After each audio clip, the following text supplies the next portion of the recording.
Hanya dalam hitungan beberapa hari saja, aset harta Gautam Adani, orang terkaya di Asia dan terkaya nomor 3 di dunia, sebanyak 120 miliar dolar AS atau sekitar 1.800 triliun rupiah lenyap. Lalu siapa Gautam Adani? Bagaimana ia bisa menjadi miliarder India, yang kemudian menduduki peringkat sebagai orang terkaya nomor 2 di dunia?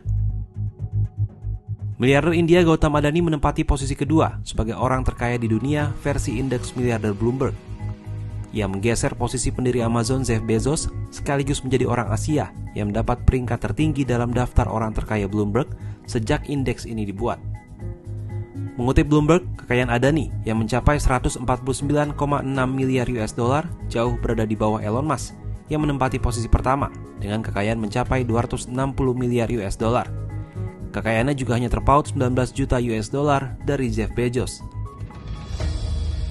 Gautam Adani lahir dari keluarga kelas menengah di Ahmedabad, ibu kota negara bagian Gujarat yang berada di pantai barat India.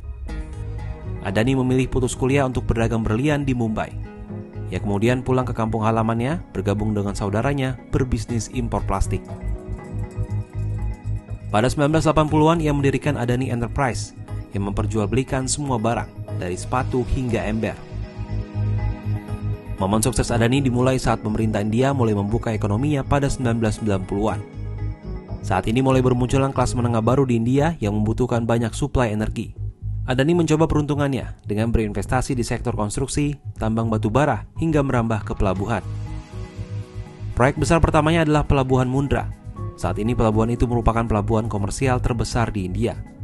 Perusahaan Adani menjadi operator pelabuhan swasta terbesar di negaranya. Hanya dalam 1 dekade, Adani juga menjadi pengembang dan operator tambang batu bara terbesar di India.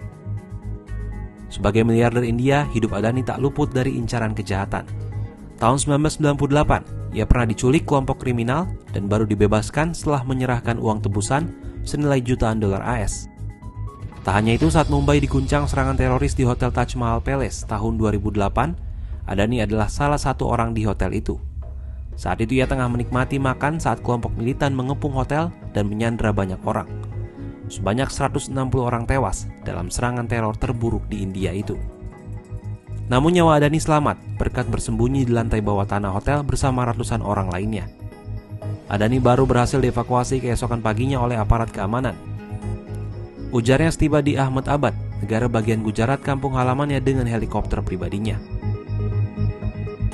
Setelah melalui berbagai rintangan selama hidupnya, kali ini Adani menghadapi tantangan baru.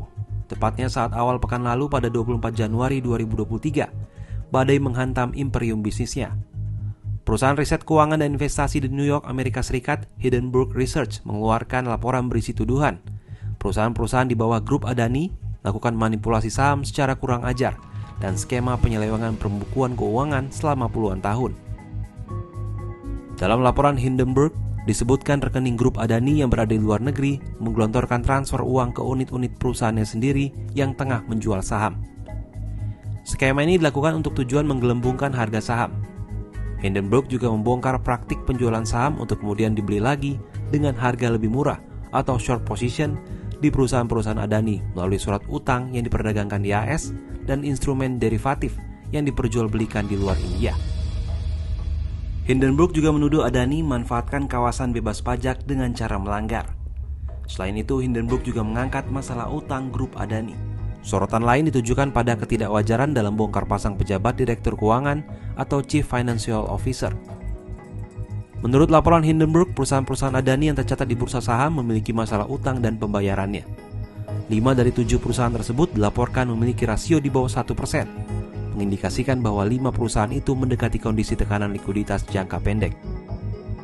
Apakah kali ini Adani akan selamat seperti saat ia terbebas dari penculikan dirinya tahun 1998 dan serangan teroris di Mumbai tahun 2008? Bagaimana ia akan menstabilkan kembali imperium bisnisnya?